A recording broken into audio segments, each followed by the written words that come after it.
Go to boot.dev and use code KINDAFUNNY to get 25% off your entire first year on the annual plan. Sign up for your $1 per month trial today at shopify.com/kindafunny. If you want to get our shows ad-free and our exclusive shows, go to patreon.com/kindafunny. Today's stories include Sony is holding back the PS6 until 2028 or 2029. Solid Snake has finally met Sam Fisher, and the Silent Hill 2 Remake studio have revealed their next game. We'll have all this and more because this is Kinda Funny Games Daily.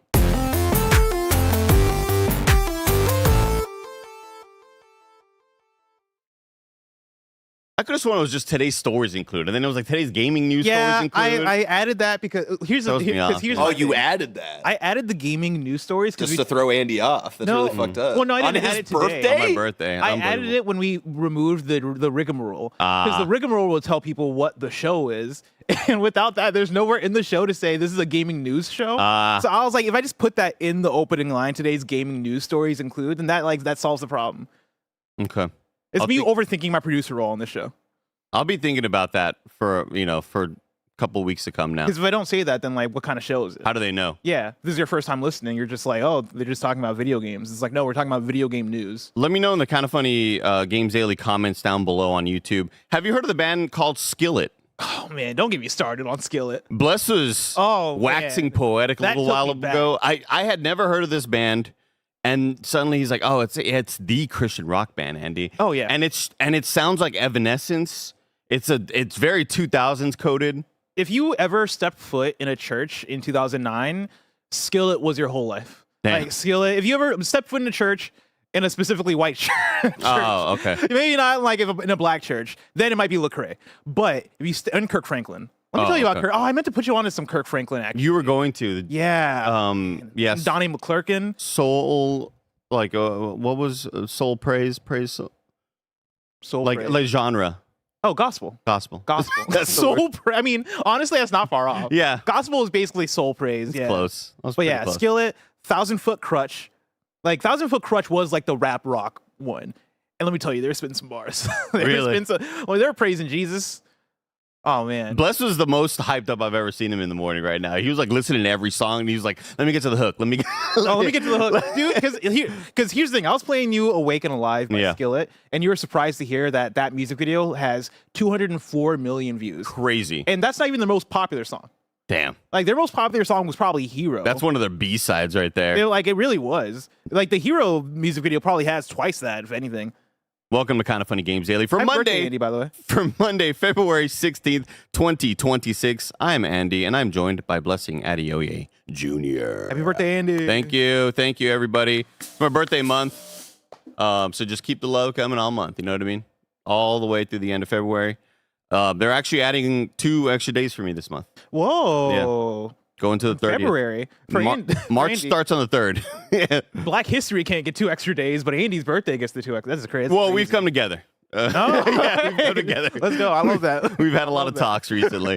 If you're watching live, be a part of the show by super chatting on youtube.com/kindafunnygames. We couldn't do this without our producers on patreon.com/kindafunny. So thank you to Carl Jacobs, Omega Buster, and Delaney the Psalm Twining.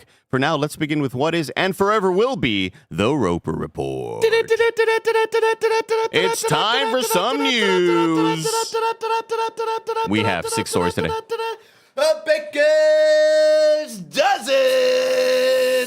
Skillet's most popular song on Spotify, Monster, has 1 billion listens. I think that's 1 billion. Yeah, that's 1 billion. 1 billion listens. I need them to look into the plays of that. I don't. Listen, half of those They're might investigating be me. Kendrick. I need them to look into that. Half of that might be me. You know what I mean? Just back in high school, back in college, just like, banging my head and realizing in real time I don't agree with the views of a lot of the people that I surround myself by. What's Spotify also? Back in the day. Back in 2012, I was like, oh, this is a new thing. Brand new little app right here. Story number 1. Sony is considering holding back PlayStation 6 until 2028 or 2029, a report claims. This comes from Chris Scullion at VGC. Sony is considering holding back the release of the PS6 to 2028 and 2029 in an article about the ongoing surge in memory prices. Bloomberg says the upcoming bottleneck of memory production will cause huge ramifications across the industry, dubbing it the Ramageddon. There's something better there.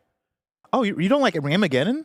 I feel like we could do a little bit better there. I feel like that's aptly named. I feel like that makes sense for it. What about memory loss?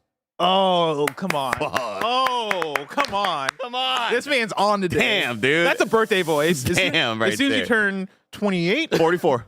44. Yeah, 44. Wow. You're not 44. Stop. 44. That's crazy. buddy. Looks great for 44. Thank you. That's come why on. that's why I've been saying it. Yeah. Just want the compliments. Man, Andy looks great for 44. The article asks numerous tech analysts on their views of the ongoing increase in RAM prices, a surge mainly attributed to AI data centers buying up huge quantities of it, making supplies scarce, noting that Apple, Tesla, and at least a dozen other major corporations have warned that the shortage of memory will constrain production in the future. The article claims that Sony and Nintendo are planning on acting accordingly.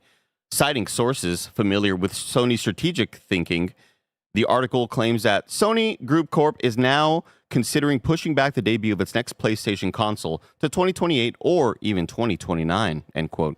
It also claims that Nintendo is considering raising the price of the Nintendo Switch 2 this year. Neither Sony nor Nintendo responded to requests for comment on Bloomberg's article. The article insists that the RAM shortage issue is not going to be resolved anytime soon. Quoting Lenovo CEO Yang Yuanqing, I think, as saying, quote, "This structural imbalance between supply and demand is not simply a short-term fluctuation," end quote. You ever see the meme of the person on the bicycle and they take like a stick and they put it in the spokes of the front wheel Yeah. and then the bicycle like rolls over or whatever? That's how I feel with these tech companies when it comes to the Ramageddon, or as you more aptly put it, memory loss. This is a good one. Memory loss is really It's good. not bad. Yeah, but yeah, noting that Apple, Tesla, and at least a dozen other major corporations have warned of the shortage of memory, and I'm like, dang, whose fault is that? Yeah. How did we get here? Who was using AI and as their most front-running initiative at their companies? Would it not have been companies like Apple and Tesla and at least a dozen other major corporations that were doing this? And now we're here at the Ramageddon. Aside from that, the headline of the story, the lead of the story, I find very fascinating. The idea that the PlayStation 6 is getting delayed to 2028, 2029 internally. Because when we talk about our regular console cycle, the regular lifetime of a console, usually you're talking about 7 years. The PlayStation 4 came out in 2013. We got the PS5 in 2020. 2027, if you're just going by standard, this is how it goes. You would expect late next year, you would get a PlayStation 6. That said, why does it feel so early this time around? Like, if you would ask me just out of context without me even thinking about the years, I would have been like, no way we're getting a PlayStation 6 next year. Barrett Cordy in the press corps. I got an answer for you. Bless. up, Let me Barrett? pull it up. It is dev cycles are way too long. Exactly. So, like, this console generation, it feel like, think about the amount of games we haven't gotten. The amount of studios that haven't put out games, even from when we're talking about PlayStation specifically, PlayStation first party, right? Like, we got a Blue Point game at the beginning of the in 2020. 6 years later, nothing can be found. Naughty Dog hasn't put out a new game this generation. We finally just got one from Sucker Punch, right? It was the Days Gone studio. We haven't gotten one from Ben. Thank you. I forget if Dreams came out on PS5 or PS4. Either way, it feels like this generation, more so than previous ones, we've gotten less games. But I guess less games from individual developers. Right. Even though I feel like overall it does feel like we're getting more games because more people are making games. But I think there's something about that makes this generation feel like underwhelming, Yeah. or like we've barely gotten started. Like we've not gotten everything out of the tech that we could have yet. Yeah, right. I mean, when the PS5 Pro is being kind of rumored and being announced, we heard several devs kind of off the record say, man, we haven't even gotten the most we can out of the PS5 yet. Yeah. And I think a lot of right things had to happen in order for this to go extraordinarily wrong. And a lot of those right things were Sony pivoting to games as a service and games that were already 3 years in development, 2.5 years, 4 years in development. Those games get sort of taken off and wiped from existence. And that's a massive ass chunk of time. And especially with you mentioning, and Barrett mentioning how long games are taking to develop. I think that we now have so much less time to fuck up and make a colossal mistake. Yeah. Because pivoting doesn't mean we're going to get back to this other indie project and we'll be done with that a year and a half. Or I say indie project, smaller project within our team that we were also kind of co-developing. It doesn't really turn around that quickly anymore. Like, you have to right the ship of usually leading to layoffs, and then, all right, all 300 people at our studio, all 200, whatever, however many it is, now we have to pivot and make something else. And that's not a quick turnaround. That's going to take a long time. So it's like, you're definitely not wrong. I think the pandemic definitely plays with with our time, a process of how we process time. And also games getting delayed during the pandemic. Getting delayed. And I think so many of these massive games getting canceled just attributes to how much worse this cycle has felt. Like, how much worse that this console cycle has felt. Because, again, these aren't things that were getting canceled 6 months into development. They were pretty deep in, and you can't just, all right, let's just flip the switch and go to that other project and be done with that in a year. Nah, shit's gonna take 4 to 5 years. You know? Yeah, which is like, on the first party side, it sucks if you're a big fan of certain developers, right? If you're a big fan of Sony Santa Monica, it's like, well, we got God of War Ragnarok, but that's the only game you're going to see for the foreseeable future from them. Hopefully we get this new IP or new game series or whatever it is from Cory Barlog announced soon, but who knows when we're going to get that. If you're a big Naughty Dog fan, you go from PS3 era getting Uncharted 1, 2, and 3 and Last of Us on the same console to now you jump forward and it's like, maybe we get Intergalactic here. All that said, though, I then turn to wonder about what that looks like for if Sony was planning to put out a PlayStation 6 in 2027 and now it's looking more like 2028 and probably even more realistically 2029, how do plans shift? Because, for example, you look at a game like Fizzant, which was announced, and when Fizzant was announced, we were all like, man, that's a PlayStation 6 game. In fact, I think they even implied in the announcement that this is a next generation game. Like, this is probably a PlayStation 6. 2030 and on or something like that. Yeah. Does PlayStation start to look at a game like Fizzant and go, maybe this game comes out at the end of this generation? Or do they look at some of their other titles that might have been slated for next gen, right? The next Insomniac game past Wolverine, right? Whatever, I guess other first party things that they were like, maybe this will be launched. You start to look at it now and go, we're going to need some things to fill in that 2028, 2029 release slate. Yeah, I don't know, man. It's such a funky spot to be in, especially for somebody like Kojima Productions, who is very early on in development for a game that we knew we wouldn't see for a long time. I guess that is the question. Do we think Sony pushes developers like that and go, all right, let's maybe try to scale back visuals and scale back stuff so that things are playable on this current generation? Even if maybe they wanted to go for a cross-generation thing, now it's seeming more like it might be cross-gen the other way, where, yes, it will be playable on the PS6 whenever that thing is available. Such a shitty spot to be in. Yeah. And we kind of have to hope that the AI crash happens a lot sooner than later. And there's a great video out that our friend Alana Pierce put up talking about the AI sort of situation with all these different companies kind of just making big promises in hopes that the investors start to deliver. And a lot of those promises a lot of investors seeing, hey, this is a lot of bullshit and not actually real, and it's not going to do anything. In a similar way to what the metaverse was and what, NFTs and everything that we saw 5 years ago.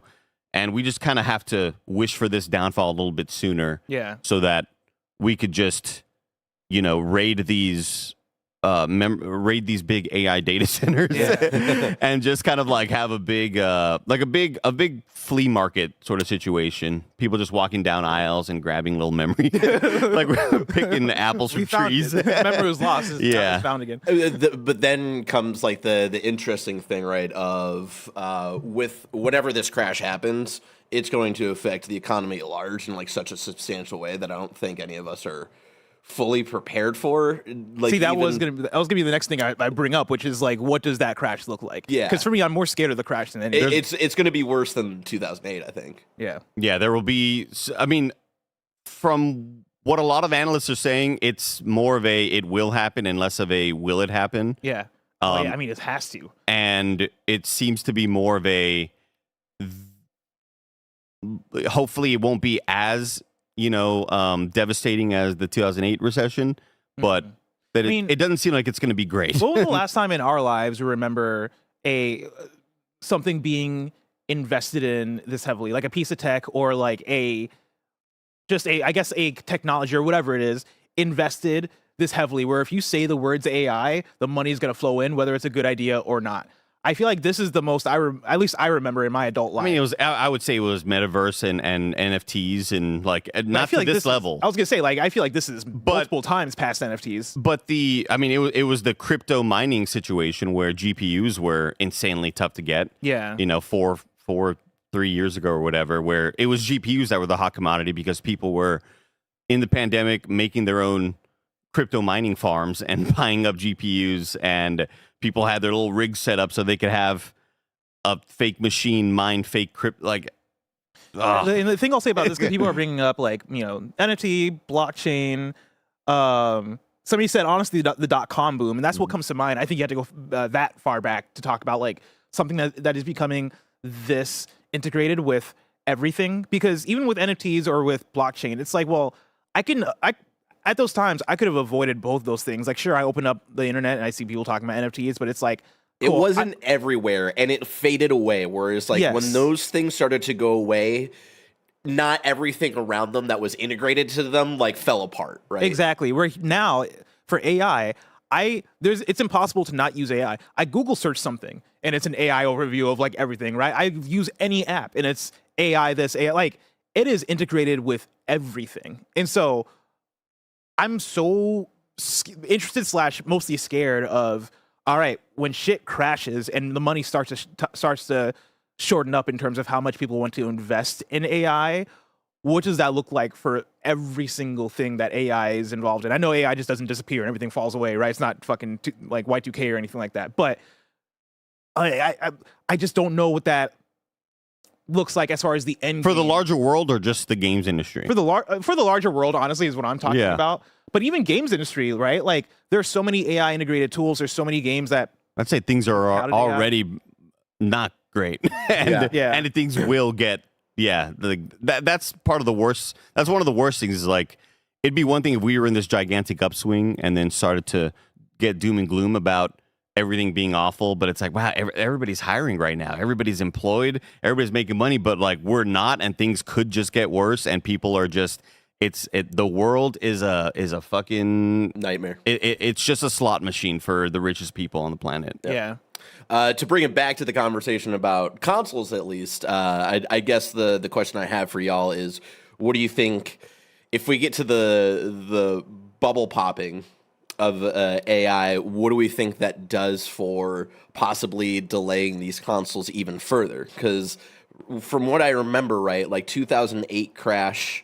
Like, that generation of consoles stick around much longer because of what people can actually afford. And these businesses actually trying to think about, like, when is the actual, like, right time to put the next thing out. Yeah, because people don't have money. Yeah, so it's like, okay, maybe we defeat the RAM shortage, but now, like, everything else is fucked. Like, what do you think that does? I mean, I think that it looks like consoles being marketed toward the people who do have money, which means that less people are going to be able to afford consoles, unfortunately. But I also think that means that they're going to make PS5 software even longer. Like the cross-generation releases that we got from PS4 to PS5, where even now you'll still see, you still see PS4 games coming out. I think for the PlayStation 6 generation, you're gonna see so many PS5 SKUs, which is gonna make marketing completely different. I wonder how they're going to talk about the PlayStation 6 as far as like, this is the reason why you need to get one. Like, this is what's going to separate your experience, because I don't think it's going to be the games.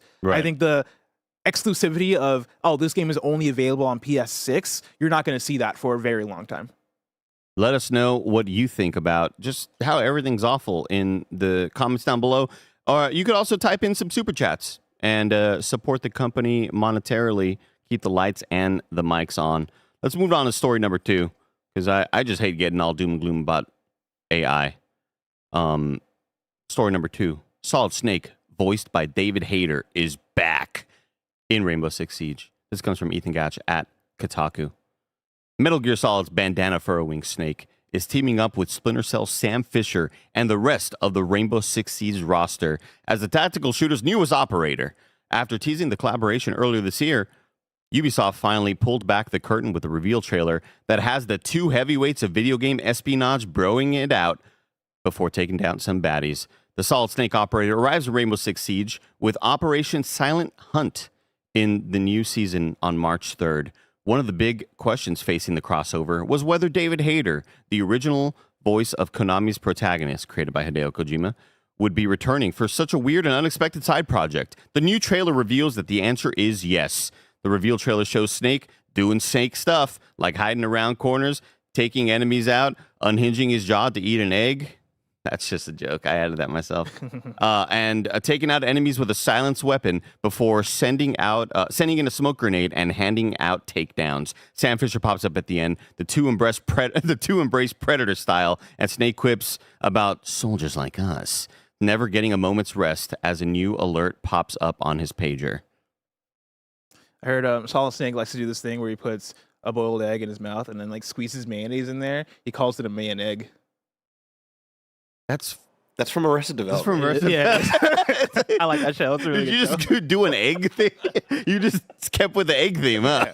Well, you said you like to. You started it. I imagine the snakes like unhinging their jaw because he said, It was you're talking about literal. Okay, I see where he's. Yeah, he said he was doing snake things. No, that's good. That's good. It wasn't about eggs, Bless. I honestly, I wasn't paying attention until he said the thing about the egg, and so I didn't even connect to the snake reference. I thought you were just being random and being like, "Oh yeah, Solid Snake loves eggs." And I was like, doing a snake thing. I was my own world, brother. So in this trailer, when I watched it over the weekend, I wasn't even sure that it was David Hayter because David Hayter doing a much more like toned down version of the Snake sort of voice. When the first couple lines he says, I was like, I don't even know is that David Hayter? Can I get audio because I actually haven't listened to this trailer. And then you start to hear the like that sort of thing. But it takes a while to kind of get going. For audio listeners, Snake is sneaking. He's thinking about eggs right now. I'm here. Yeah, I hear that. I'm like, I don't know who that is. I feel like I heard Snake there. It takes a while to get like quintessential Snake.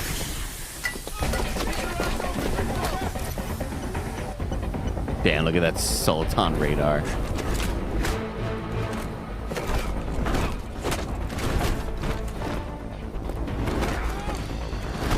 One of these siege abilities has to be like a roundhouse kick. Oh, it's gotta be. Kept you waiting, huh? Sam Fisher. Waiting, huh? That's Oh where I yeah, heard see it. that's That's where I Snake hear the right hate. It there. never hurts to take things slow.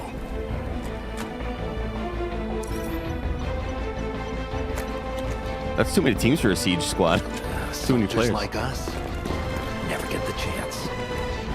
There's always one more fight. I mean, that like, Come on. I'm not a siege guy necessarily. We had a lot of fun with it last year when we played for that 1 week. Honestly, a week I'll never forget. But that got me hyped. Week. I mean, come on. I'll go back for this. I'll play a couple games for this. But now, what I want to know is what did Roger say in chat? Because a lot of people are replying to Raj for He said Sam over Snake. That's crazy. Yeah, no, that's crazy. I think we gotta fire him, you know? But like, he doesn't know. He hasn't played the Metal Gears, has he? I guess he played Metal Gear Solid 1. Yeah. He's not experienced the full saga. Yeah, he needs to go through the journey like Mike and I did. Yeah, he doesn't know. He doesn't know. Soldiers like us. So this, you're saying this will bring you back? Yeah, it'll bring me back for at least a couple of games. Just at least check it out. You know me. I do love Rainbow Six Siege. It's one of those ones where it's like, you ever think about your favorite multiplayer games in their prime? Yeah. Like, oh yeah. 2016 Overwatch. Like, I feel like that's me with Siege, where it's like, man, my nostalgia for Siege is so strong, even though it's not like I'm going back and playing it all the time because there's just other things to play, and I already put in my 100 hours or whatever. Right. But something like this, yeah, this will bring me back. I feel like I had a lot of fun when we did the week last year. What are the abilities? I mentioned a roundhouse kick possibly being one of the tactical sort of devices, right? We saw a Sultan radar. Yeah.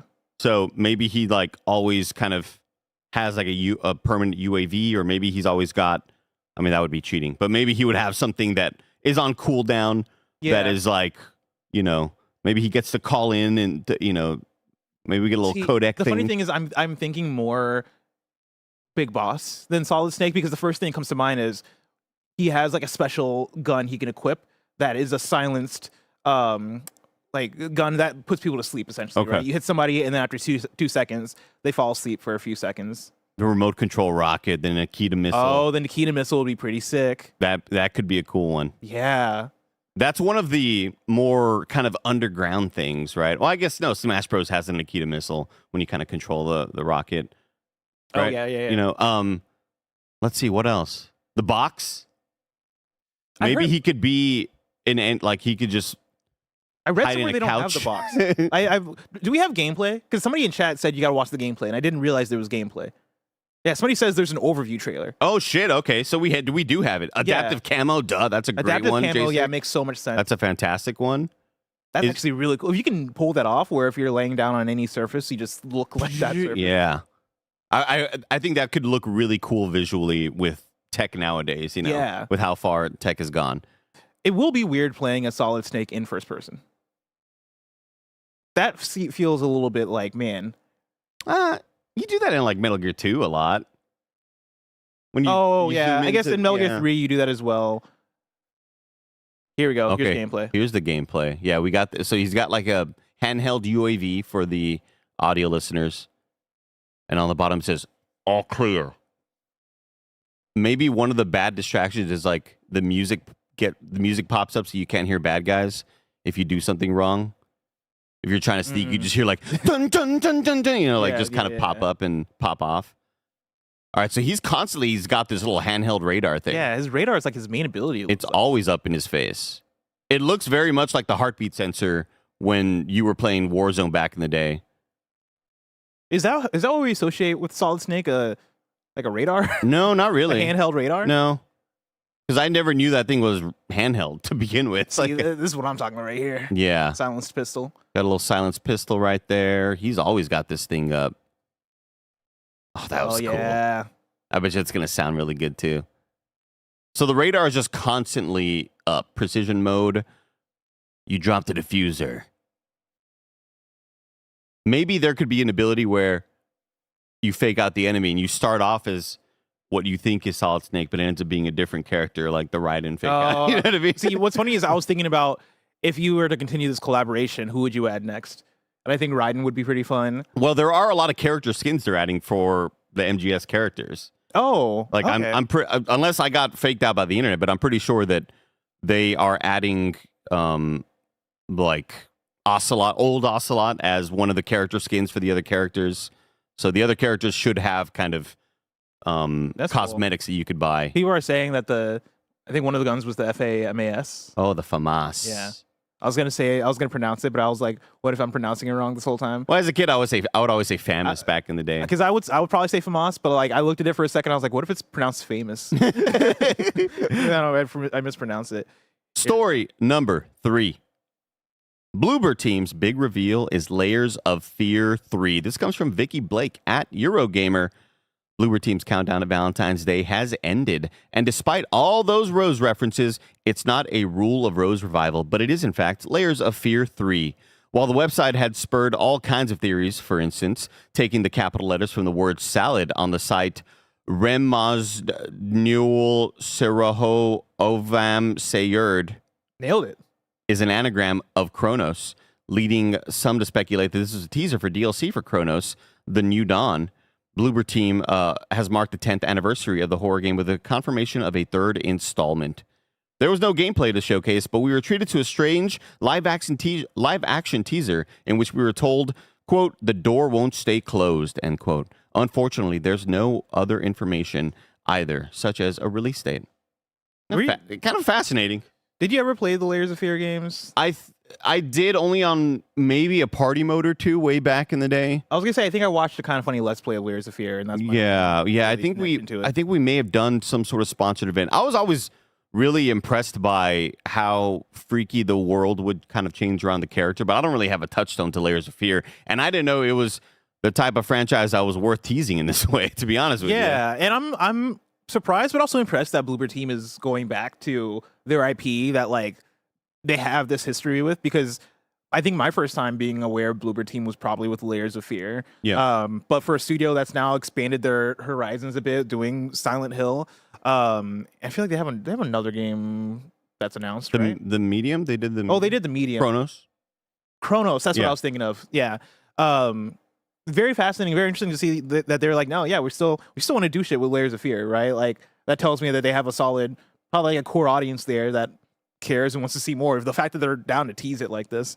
Yeah, and I also do think these games pop off pretty nicely for content creators and for content creators' audiences, the people who love gravitating towards the the Markipliers of the world and people that love watching horror content. And we us kind of telling Greg how popular Poppy's Playtime is, or Bendy and the Ink Machine, and how like those have cultivated audiences. So it's like it's never a bad idea to make another horror game. I think that we've seen that they could always kind of pop off in interesting ways when it comes to sales, like ways that are really unexpected. And they do have Silent Hill 1 remake in development too, I believe. Okay, fascinating. And so like to have that balance, that rotation of, hey, we'll give one for y'all and we'll do one for us. I think that's a nice thing to have as a studio. That way you can get your money doing this bigger IP that you're licensing, but then also here's something for like in case we don't get an IP anymore, we're still maintaining our own thing. That way,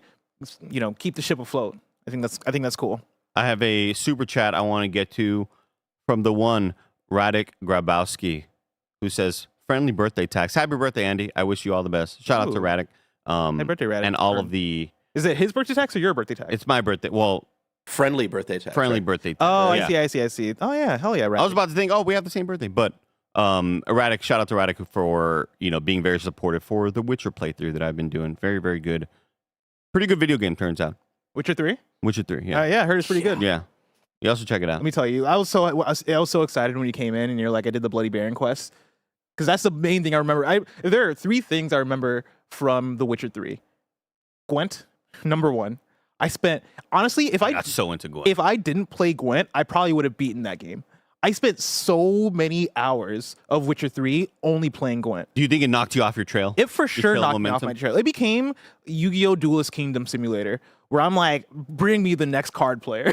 Like, I'm only here looking for people who play Gwent. So that's my number 1 takeaway from The Witcher 3. 2, Bloody Baron, that whole quest, incredible. Fucking heartbreaking also. Yeah. Number 3, looking for Dandelion.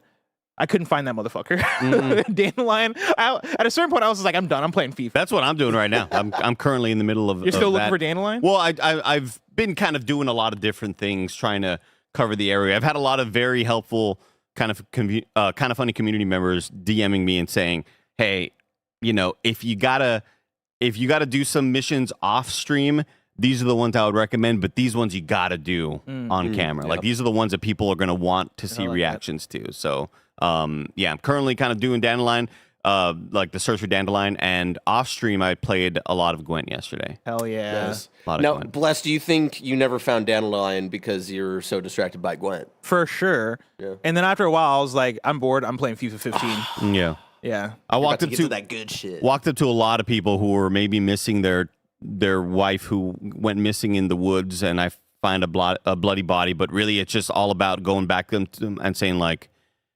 do you play any Gwent? Where are the Gwent cards at? Like that's what I love, dude. It's my favorite thing. Just interrupting a really important mission and just asking for where the Gwent is. How does the open world hold up? Because I remember that being like a moment of riding Roach through the world, and like the way the lighting would peer through the trees, and like you would have fucked up shit in the world, like bodies hanging. Oh like yeah, that. It's like damn, dude. I mean, well, with the next gen version, it looks amazing, and then I have a buttload of mods on top of it, even pushing it further when it comes to the way the shadowing and ray tracing goes. You've been telling me a lot. I know you're trying to throw the ad, but listen, you've been telling me a lot about like you're streaming things on PC and you're like modding them to make them look better. And I've never as a Sonic fan, I've never played through Sonic Adventure 2, which is like the Sonic game. You know what I mean? And so I bought it the other day thinking like I'll probably stream this at some point. It'd probably be fun as a Sonic fan to have my first experience playing through Sonic Adventure 2 Battle. I started looking online and people were like, yo, if you're gonna play Sonic 2 on PC, you should use these packs, like these mods, to make it look pretty. And so now I'm like, I'm falling down the rabbit hole a little bit of like, You're adventuring a little how bit. do I make Sonic Adventure 2 look as good as possible? Dude, So, hell yeah. That's exciting. yeah. I'll tell you what else is exciting. No, Barrett, no. Oh, that's not. We can't Sonic. this is not ad appropriate. We can't do this right before we throw hands. Oh God. Oh, we ruined it. I'll tell you what else is exciting. Getting paid by some amazing sponsors that you'll have to listen to right now. This episode is brought to you by Boot.dev. Ready to learn a new skill and become a software developer? Kevin is, and that's why he's been using Boot.dev to learn to code. My favorite feature is that you could find a solution that works, but then afterwards you can hit solution and see the way that they were trying to teach you to do it. That's really cool. Boot.dev takes you from beginner to expert the fun way through a hands-on RPG-like experience. Plus, Boot.dev just launched the Training Grounds, a place where you can grind infinite challenges to give you as much practice as you need before you forge ahead in your own coursework.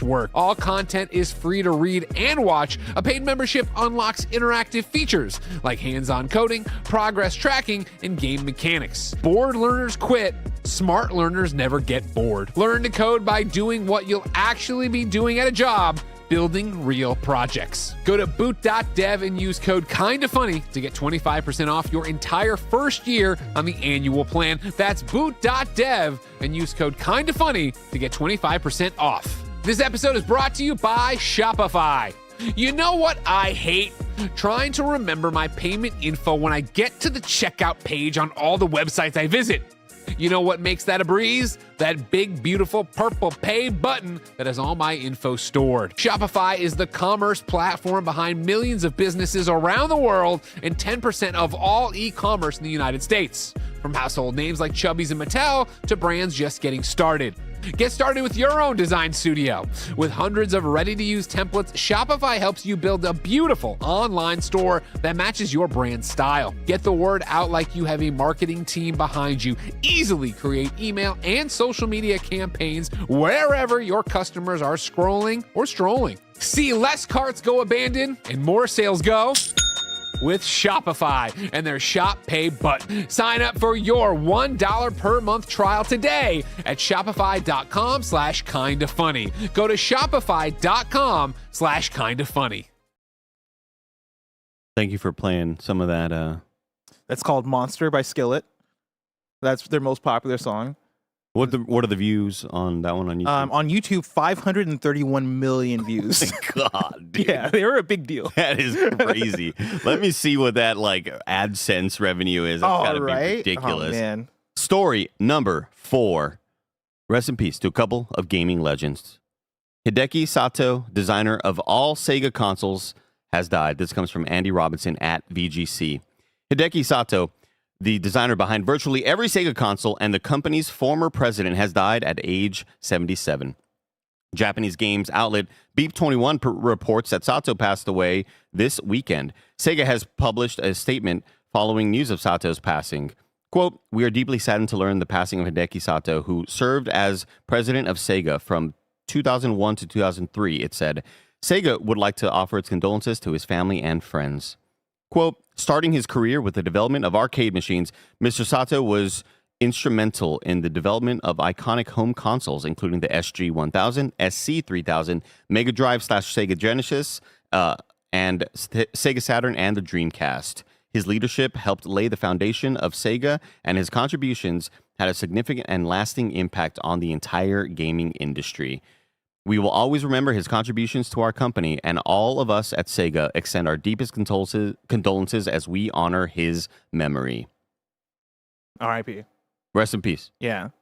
I mean, we're going to talk about another one here in a second, but like, it's wild to see video games be an old enough industry to now we're seeing legends come through and like pass away. Yeah, a lot of the founders, a lot of the OGs, right, in the industry. OGs that like made this what it is, and also like very cool, thing he did here, right? Like both being president of Sega at the time, but like designing all of Sega's consoles. Especially, let me tell you, man, the Dreamcast. First time I saw a Dreamcast in person, which might have also been at church, I was like, man. Listen to Skillet in the background. Skillet was playing faintly in the background. Mm-hmm. I don't think Skillet was a band yet. But I remember being like, yo, what is that? Because I grew up with an N64. Right. And I either knew N64 or PlayStation 2, right? See somebody has a Dreamcast, and I'm like, or I see the Dreamcast and the kids' church, and I'm like, what is that? And pick it up, and people are playing like Sonic Adventure. And I was like, this is the coolest thing ever. This is like. Are you telling me that memory card has a screen on it? And like, that the controller looking away. insane. Yeah. Oh my god! You're telling me the church introduced you to Sonic? Damn.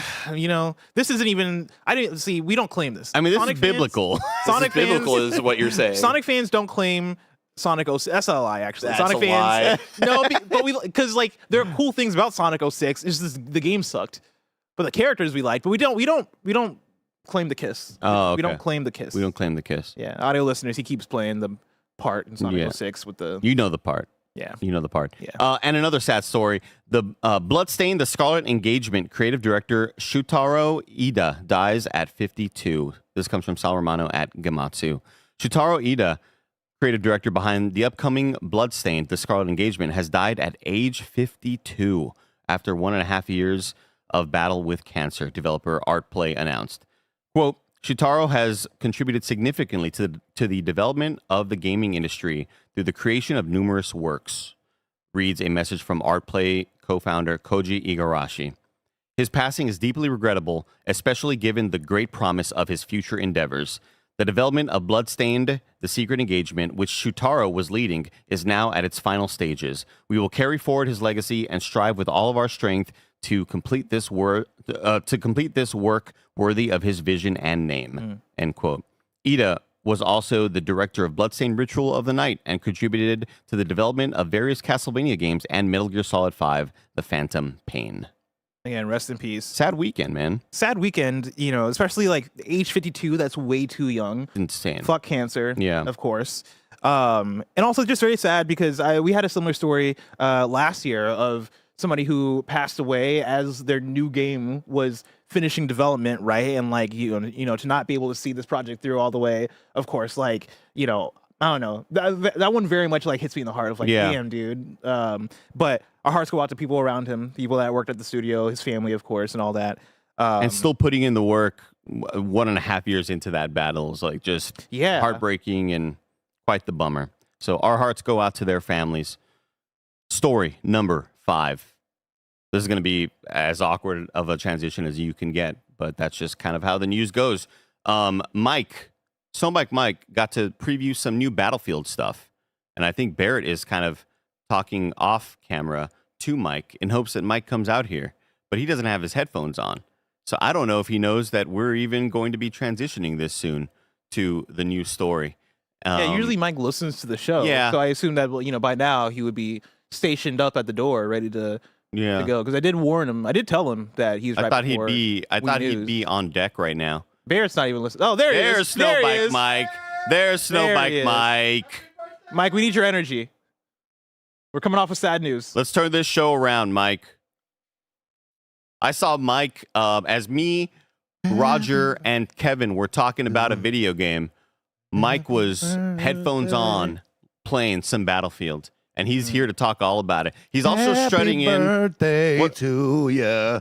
Happy birthday to you. Now, here's the deal. I'm walking like that because I got my ass whooped this weekend by Andy Cortez and Mario Tennis. And I'm a little frustrated at him because he writes to me. Wait, y'all played Mario Tennis this weekend together? Yeah. Well, it was pretty fucked up. Call me he up, took you his know? aggression and anger out on me, Bless, when he should have been taking it out on you, okay? Well, I get the message. Look, hold on. After getting our ass whooped by Nick and Bless all damn day. Yeah. Although we won the final match, and that's really all that matters. And that's all that matters. That's the main one. I don't know about that But Mike was playing.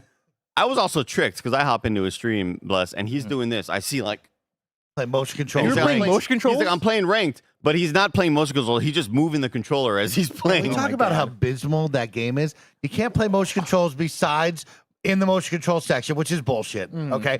Then when you go to play ranked, they have ranked doubles. Yeah. You think, oh, let's squad up with the homies. No, you just squad up with a random person. Crazy. Who thought of that? I want to play ranked with friends. That's the most insane thing I've ever heard of in my entire life. It's Nintendo, all right? You already know what the vibe is. I don't want to hear any slander about Mario Tennis out of anybody's mouth in the studio. Okay. Because I played that game all weekend, and that might be the best Mario sports game ever created. Well, we're going to talk about that. We're going to talk about it. You on and I are going to Gamescast. talk about that. Well, you should play Andy because Andy's cheating. Andy doesn't want the smoke. Okay, Andy's cheating. I'll take it. I can't believe he whooped my butt like that. Mike, you got to play some Battlefield from an upcoming season? Yeah, what's going on there, team? I have your Battlefield 6 Season 2 rundown that I want to talk with all of you. I got to jump into the newest map that will drop tomorrow. So, of course, Season 2 starts on February 17th. They're splitting the season into 3 sections, Bless, which I really like. Every month is a different vibe. So first month in February 17th will be Extreme Measures. That's what I got to try out with the new map. And then Nightfall March 17th, and then Hunter/Prey on April 14th. Some highlights for the later stuff, because I only got to see the early stuff. This Nightfall, very exciting. They're going to have a new map, and they're going to have a Nightfall mode, which is like, of course, all blacked out, super dark. You got to use your flashlights or your night vision. Very cool vibes on that one. They'll have limited time modes on different maps with that, and I just really love the vibe of like going in dark. You see like they have like very little lights, and you'll see like movement over there. Then they'll be in the dark shadows. It's like that was super cool. But were you playing on mic with people? Yeah, Modern Warzone was talking to me and yapping at me. Okay, but like, okay. I mean, I wasn't going full Snow Mike on this I was wondering, press briefing. I didn't think you were talking to anybody, but then I would hear every once in a while, "You're my boy!" Yeah, that and I was Modern like, "Is he just Warzone. talking to himself?" I didn't know. So what is new coming to Battlefield 6 Season 2? Some really fun stuff here when we talk about Extreme Measures. The biggest new one is the VL7 Psychoactive Smoke. The hell? So a really cool one that you're going to see here in limited time modes and different game offerings is this VL7 Psychoactive Smoke. So we played on the new map, Contaminated. And so on the new map, in the new game mode that they'll have, the limited time mode, they have all the points on the map. Map very good, right? Okay. Set up in the European mountainside, just at a German air base. Kind of think of a tight mountain cauldron. Some really great points of interest from the actual military base. There's some small houses outside. What I loved was they have this big jagged mountain in the middle of the map with an underpass road to go through. That was one of the points. So you go over it, under it.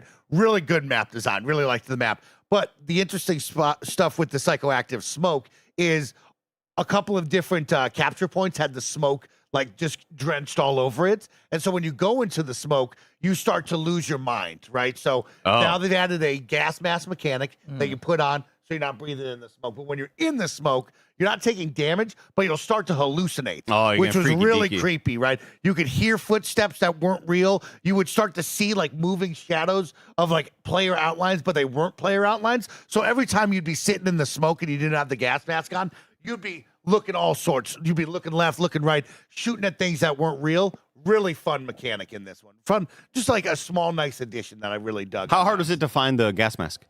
You have the gas mask. Oh, You okay. just press shift, and it was you automatically put it on. So the gas mask mechanic was really cool with that. I thought the smoke was really fun to disorient you and get you kind of lost. The new map, I really enjoyed the look of it. Not too big. I would call it like a small medium map. You could get from point A to point B all the way across the map in pretty good momentum, movement time, but not too large. You have 3 new guns, 2 new gadgets, and Andy, a brand new helicopter. Oh, the shit. AH-6 Little Bird is in, and that's like your little small helicopter where you're firing off the Gatling gun in the front.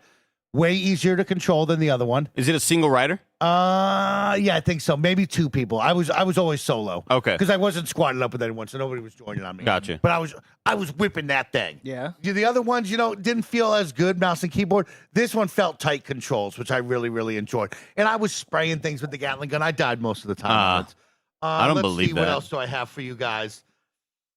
New guns. You have a new marksmanship rifle. You have a new assault rifle and a new light machine gun. The new gadgets. You have a new air defense launcher. And what I liked, the HTI MK2 hardware suppression system. The hell is that, Mike? Yeah, exactly. Really crazy stuff. Spots all nearby electronics and explosive gadgets, as well as targets in the middle of a locked-on process. take aim and activate the device to intercept missiles and destroy electronic gadgets. So you can kind of be like the anti-gadget. It's like an guy. AOE sort of. Oh, You'll, gotcha. Like, scan things, okay. and turn them off and on. I really liked that. Battle Royale, your Red Sec will get limited time modes with the VL7 gas, and then some things to look forward to, Bless. New map, Nightfall mode, like I said, and get this, motorcycles are coming. Oh, There you go. shit. Finally, I was waiting for you to bring up something. Backflips There we with go. your homies. That is pretty Come on. cool. That's cool. So that's your rundown of Battlefield Season 6, or Battlefield 6 Season 2. The question is this. I jumped back in, and it's like, man, that's a good game. You know what I mean? No, it is. It's a really good game. Yeah. When I give you guys the rundown of that, where do you stand with Battlefield? Because I know it's been a packed fall into winter. I know it's been a packed, spring here. But like, you had Arc Raiders, you had Call of Duty, you had Battlefield. Yeah. You got Overwatch again. Marvel Rivals never left. Does this entice you to get back on Red Sec or Battlefield 6? Not at all. But like, I'm happy for the people that are in it, right? Like, if you're Okay. somebody who has chosen Battlefield 6 as their multiplayer game of Yeah. choice, that sounds like a bunch of shit that could be exciting for you, especially the motorcycles. I want to see Motorcycles are sick. I want to see what the motorcycles look like. But aside from that, right? Like, Battlefield 6 was one that I was having fun with, jumping with y'all that first week that it came out. But I've not seen myself go back since. I would hop back for a couple days on a kind of funny stream or something, but in the in this era where I am so back on Overwatch, like it's not even I've been playing some Overwatch. It's like I want to play Overwatch at all times. Nice. And then I spend my even later nights playing Deadlock. I'm so limited by that time. And if I wasn't playing a gigantic 200-hour RPG like The Witcher 3, Yeah. maybe I could fit in some DedSec time, because the game is very good. There's no denying that Battlefield and RedSec were some of my, like, playing that RedSec mode was so much fun. I wish we played more of that on stream, but it's just so hard to find the time. Well, they got a big update coming for you. I love that they've broken it down for the whole season. It's 3 months, but each month you get a little taste of something new. The new map, very good, very exciting. I don't know if it's enough to pull me back in. I'm a big Deadlock craze right now. Yeah. I'm high on Deadlock right now. Played Deadlock at 1 o'clock in the morning last night. Trying out new heroes. Oh, shit, I'm for crazy. real. I would have hopped on, but I knew that I am so tired. I got to, like, try to get some sleep. But yeah, dude, Deadlock's been so good. That's your Battlefield 6 update. That's your Battlefield 6 update. Thank you, Mike. Everybody give it for Snowbike Mike. I told him he only had to do 60 seconds.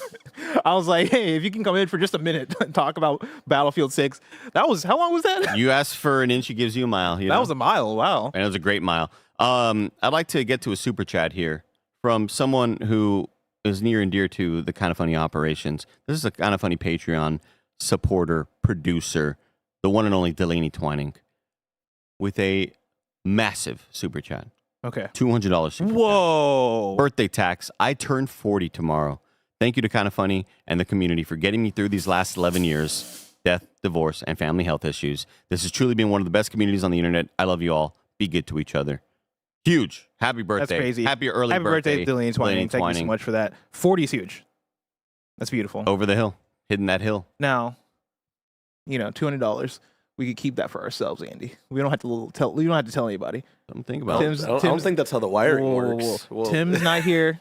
Something to consider. I don't think Greg is in today. I Yeah. don't see him on the schedule. Nick doesn't know anything about what happens at this company. Yeah, as long as we keep the conversation in here, like Yeah. he's Yeah. not paying attention to shows. Exactly. Bear, we give you He doesn't watch $12. the show. The What? three of us. $12 for you. Oh shit. Yeah, $12 for Bear, and Mm-hmm. then me and you, we go get a fancy lunch. Oh, I do owe you a lunch because you whooped our ass in Mario Tennis. Oh yeah, you do hold me a lunch. Yeah. I'll get you lunch today. Thank you. On my birthday. It's crazy. I'm just so generous. Also, you still owe me a pizza bless.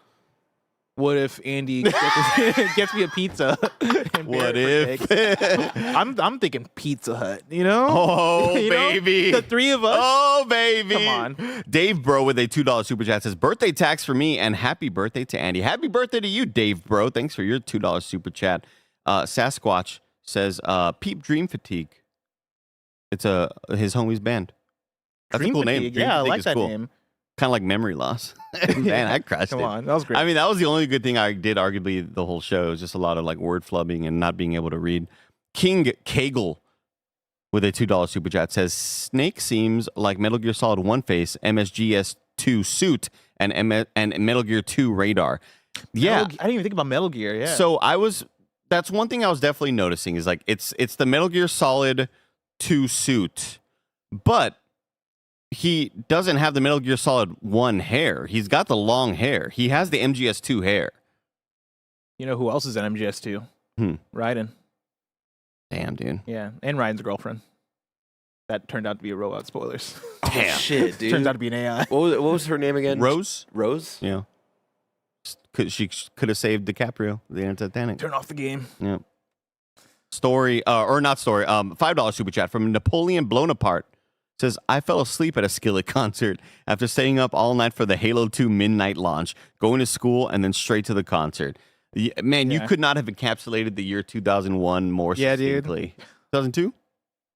What for Halo 2? Yeah. 2004? When was Halo 2? I would say 2004. Yeah, it was because 11.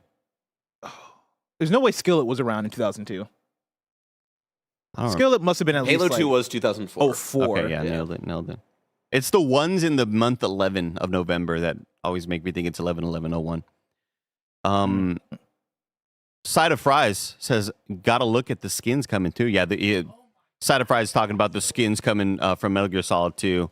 Snow Like Mike is sauntering back in here. I got a story about a friend falling asleep at a concert. Okay, let me tell you a story. Let me tell you a really good one. Yeah. TwitchCon came back to the Bay Area, went to San Jose TwitchCon with the What boys. year was this?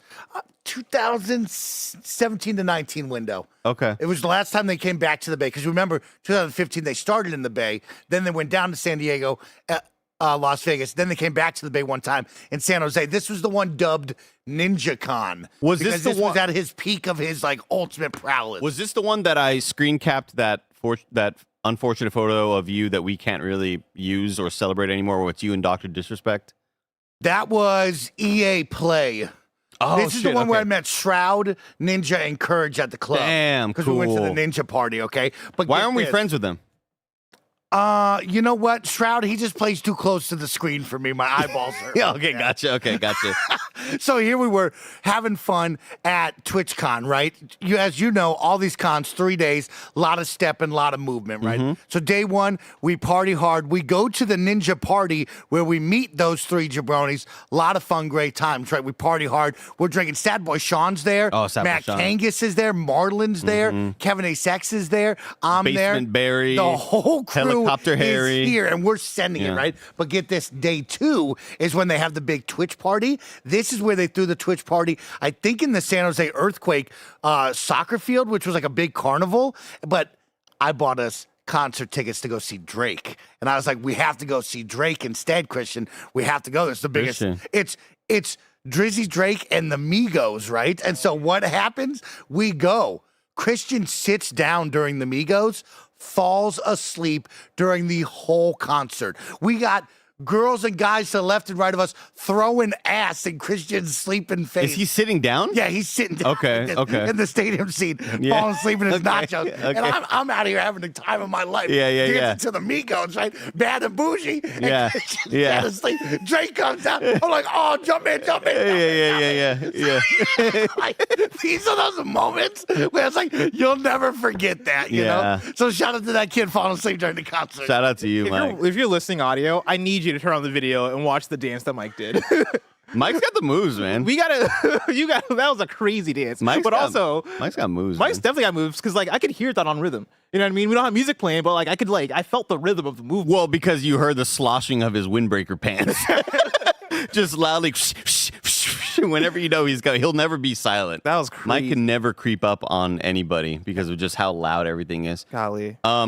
Aaron Lime with a $10 super chat says, in an interview with GameSpark, Yuji Korikado confirmed that Ubisoft asked about this collaboration when Konami asked for the Assassin's Creed rights for the Master Collection Volume 2. Fascinating. Interesting. Well, that story about Mike's friend falling asleep was massive. Huge. That was huge, bless. But I'm tired of all that big news. If I wanted something smaller, say the tiniest news I needed to know about, where would I go? You'd go to our last story, the Wii News channel, where we cover all the small news items you need to know about.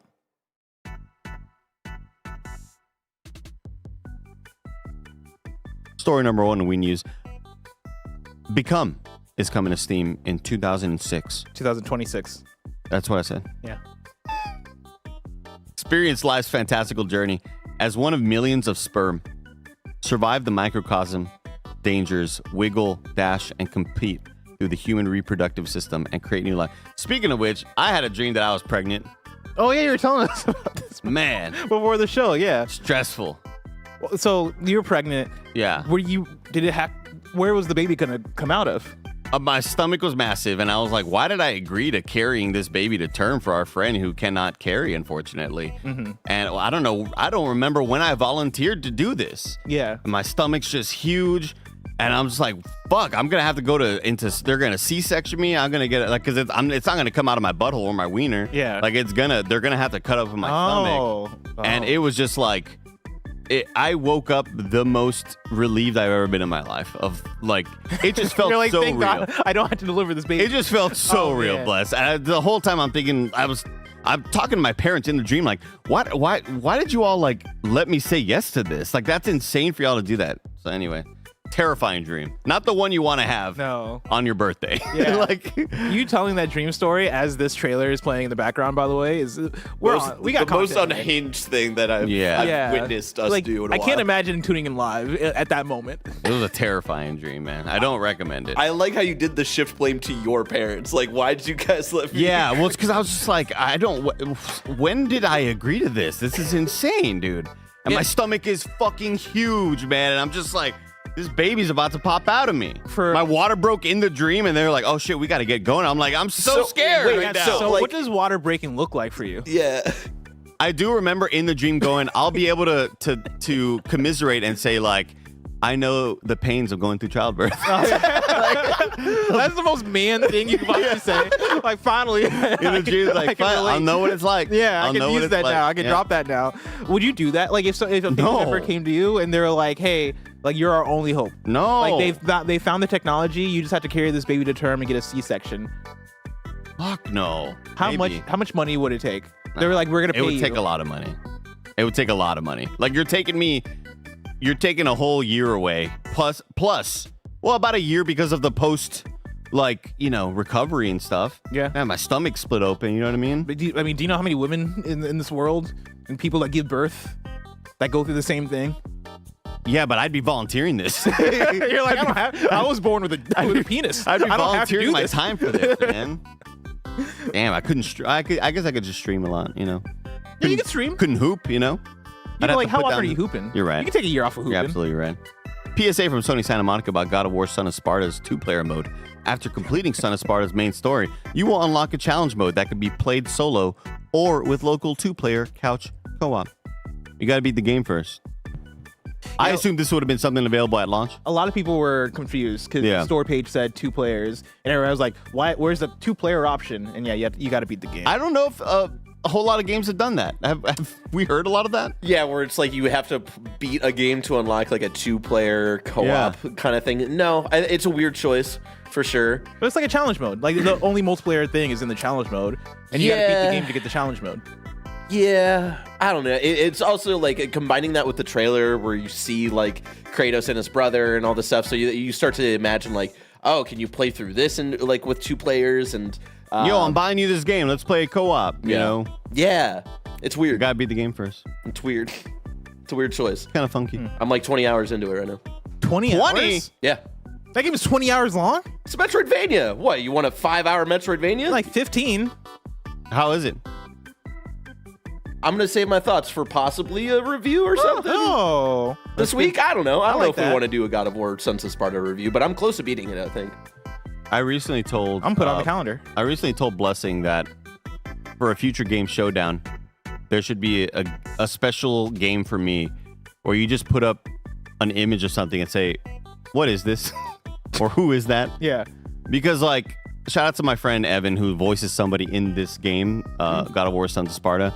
But as I'm shouting her out on stream, I forget the name of the game. I'm like, why am I forgetting this? I couldn't remember Willem Dafoe's name on stream. I was like, dude, I just don't have a good memory, man. Oh, dude, it was I'm the really same way. embarrassing. I mean, rewind back to my Tom Steamboat moment where I could not think of Tom. I couldn't think of Tom Cruise's name for the life of me. It's crazy. The Yeah. way that happens. And that's and he stars in my favorite action series. And you're like, up there. on any other day, I would have told you the name because I know the name. It's just escaping me right now. Shout out to Jack Quaid, who's in this game as well. Shout out to Jack Quaid. That was crazy. And also the guy who voiced Robin in Teen Titans voices Demos, your brother. Oh, wow. Cool. That'll do it for We News, everybody. Let's get back to some super chats and your wrongs. You can tell us what we got wrong. You can write into kindoffunny.com/you're wrong. Jay Fulcrum says Dreams was on the PS4. Bless. Thank you. That's a good one. Is that a you're wrong or is that a super chat? That was a you're wrong. Okay, that's a good you're wrong. Was that a cross-gen? I don't think so. I think it got an update so that some games ran better on PS5, but I think it was only a PS4 version. Yeah, and Kebabs confirms that it was also released on PS4 Valentine's Day 2020. Oh, I got a self you're wrong, even though I'm sure probably people wrote this in. Skillet has been around for a very long time, like pre-2000. I mean, Skillet's music sounds like you could put it in a Halo 2 montage. Yeah. So that all kind of lines up, you know. The rap rock, Linkin Park, 3 Days Grace, 3 Doors Down. Let me talk about 3 Days Grace. Man, dude. 3 Days Grace. Also, this guy from like the Happy Gilmore movies, also in the God of War game. Good for him. It's really weird. Good for him.